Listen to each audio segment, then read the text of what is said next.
Kia ora koutou katoa, my name is Susie and this is my scene.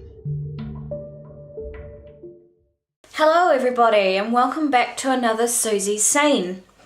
You're with me, Susie, and today, as you can see, we are going to be having a look at the new Winsor Newton pigment markers, as well as a couple of pads of paper. Some of you would have seen my July art haul video where I quickly showed you the Winsor Newton markers. Now I bought one set for myself for a birthday treat, and the other set came from Winsor & Newton's New Zealand suppliers. First thing that I want to say is no one has paid me to do this review or anything like that. I am doing this review purely because I like reviewing things and I like to share what I've learned about new products with everyone else. So this is me being me and reviewing an awesome new product. What a lot of fine art shops and art retailers are doing at the moment as part of the new release, I suppose, is they're offering a free A5 pigment marker pad with every set of 5 or 6 markers that you buy. So for example, this is the set of markers that Winsor & Newton sent me, and with it came the A5 pad of paper. I also have a larger pad of paper because I wanted a larger one. Some of you will know that I have pretty poor eyesight. You know, I have glasses, and things that are up close to me are really hard to focus on if details are too small. Thus, I went for the bigger pad of paper with my buy. From Winsor & Newton, they sent me a pack of vibrant tones, and that also includes in the pack a white blender, which is the magnificent new product alongside another new product that they've released. So, vibrant tones, 6 markers, and what I'll do is I will use the A5 pad to show you the wonderful colours as we go. So, a Winsor & Newton pigment marker is pretty much like other markers that you can come across. They have dual tips.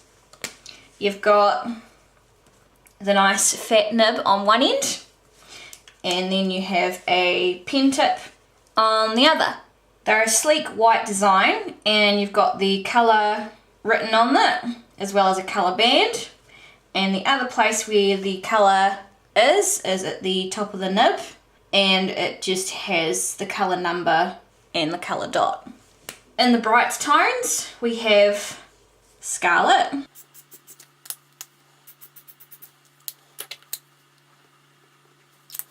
we have magenta with the red shade,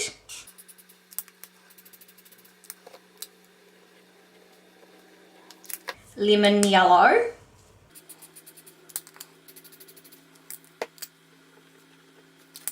sap green,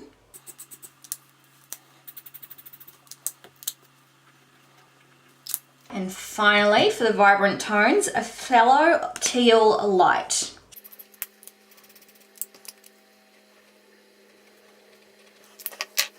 So that's the 5 colours that come in the vibrant tones pack. And the other colour that you have is a white blender. Now this is really cool. It's like having white paint in a marker form. So you can basically use it to push the ink around the page and to lighten your tones as well. Now, I've already used it probably on the magenta, I'd say, judging by the tip colour at the moment, so I'm just going to see if I can clean it. So you can already see there a lovely pale pink tone coming through just from having some of that magenta still left on there. Now it's reasonably easy to clean these markers off by just running them over a scrap piece of paper. It can take 2 or 3 goes to really clean it off.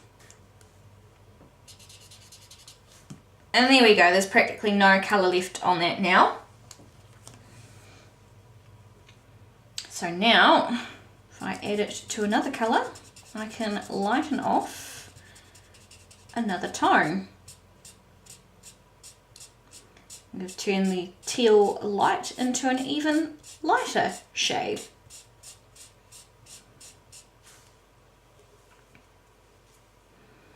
And again, to clean it, you just run it over your paper.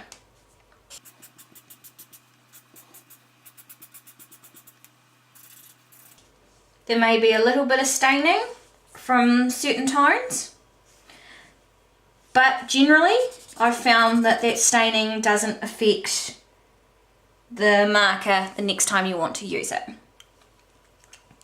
Now, small note on the paper.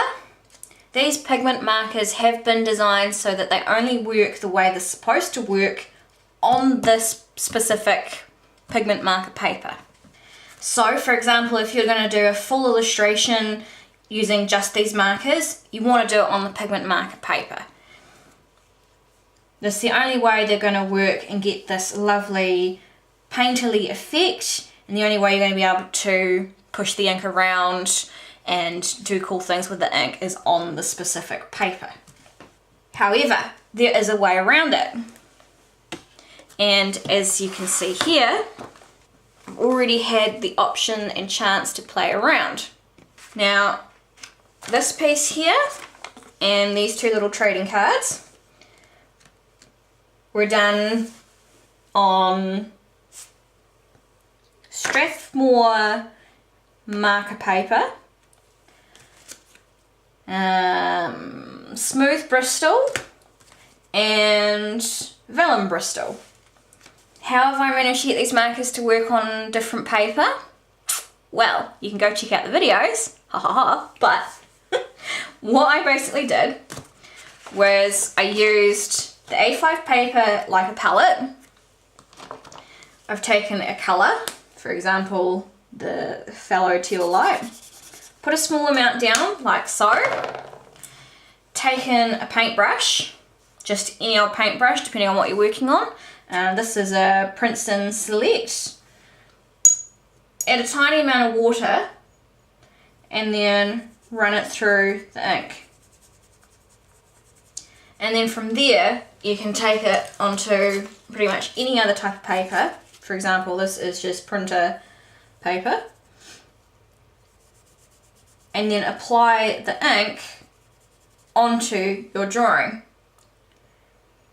So it really does become like using paint, like watercolour or even acrylic. So that is one way to use these markers on different medium. Pretty straightforward and pretty simple. You just use your pigment paper like a palette. That then allows you to mix colours. For example, that's the magenta and again the teal light.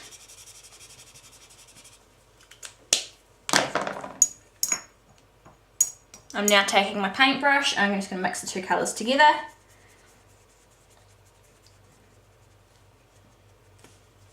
And then I'll take a piece of paper again. I've probably made that too watery. But I now have a slightly darker teal colour to use. The only downside is the pigment that you use doesn't last too long. You do end up mixing your colour again and again and again to fill in the area that you want to fill in. So it can be a little time consuming, but it comes out really nice. As you can see here, I've used my blue tones, which I'll go over in a moment, to do this characters here. And it was simply a matter of layering up the light colour and then going through to the darker tones that I have. It did take its time, but the end result is absolutely gorgeous. The blue is vibrant, it's really pretty, it just looks really, really nice. The other illustrations that I've been working on that have been letting me test these products out are these two here. So I've got just a random mermaid bride, I think, I don't know. She was just something that happened. And the other one is one of my characters that I go to all the time, Kaya, and she's in water for some reason. If you like to line things and do line art and put a nice black line around things like I've done in this image here, my suggestion to you is to do it at the end, because let me show you what I found out. I was attempting to do a larger illustration and I lined it first and I had all this lovely black ink and it looked really nice and really good, ready for colouring. But as soon as I added water, the ink left the page very, very quickly. So I thought, okay, maybe I need to let it dry. Maybe I need to let the ink set into the page. So I left it for 24 hours, came back the next day, but no, the ink still moved.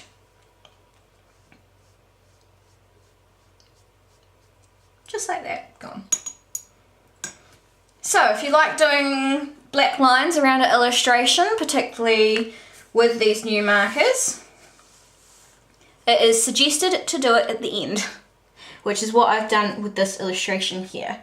I simply went back over the work with my, I think it was my Copic multi-liner, and lined what I wanted.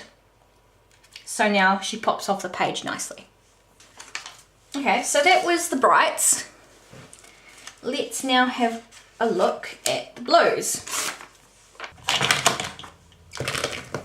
This set is the set that I bought for myself for my birthday, and I really wanted a set of blues. So let's jump in and give them a look-see. This one is Fellow Blue Light.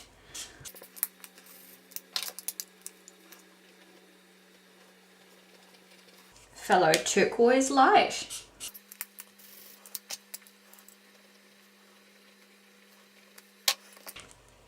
Next we have Azure.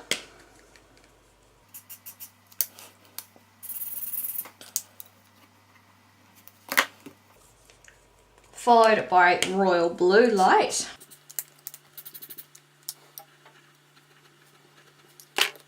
And finally, Indigo.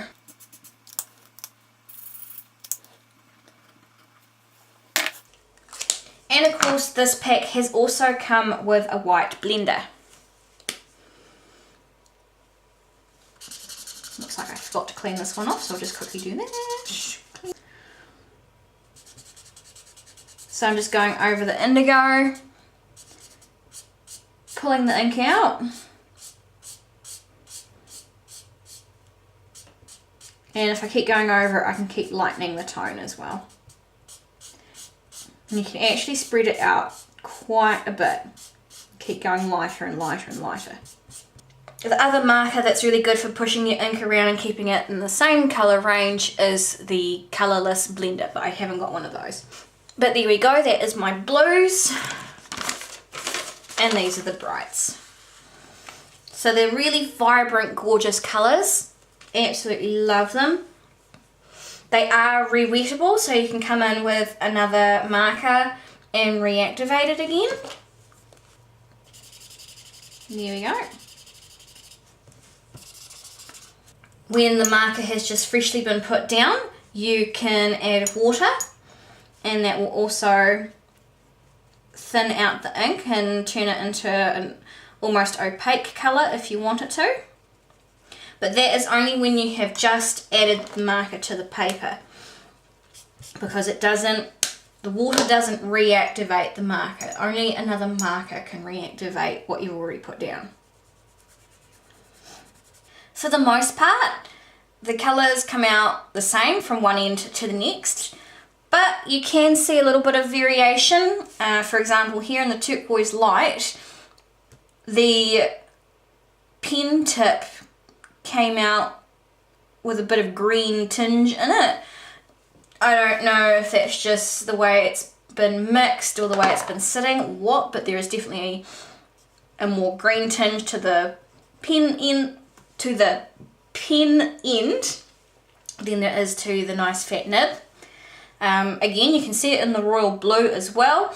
This time it's the reverse. The nice fat nib is lighter than what's come out of the pen nib. And even with the indigo, there is a slight variation difference from fat nib to the pen nib. Not quite sure why that is or how that works. That is something that the makers would have to inform me. Now the next thing I want to point out to you is the next pad up. Now it's not A4, it's actually, fit it in there. The size of this is 9 inches by 12 inches, or 22.9 centimetres by 30.5 centimetres. So what that means is it is slightly bigger than A4.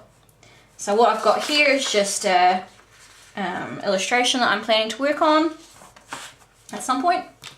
I'm just going to line it up here to show you guys just exactly how much more space you do have around the page. And it's about 0.5 centimetre on the sides and at the bottom to work with.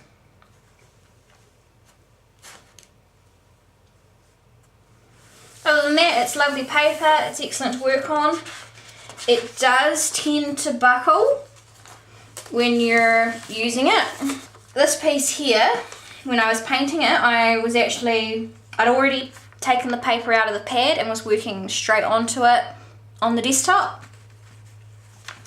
And it has sort of buckled a little bit, and that can be really annoying because it does that when you're actually working on it, and gets a bit lumpy when you're working straight onto it. It has kind of flattened out a little bit since it's dried out and finished.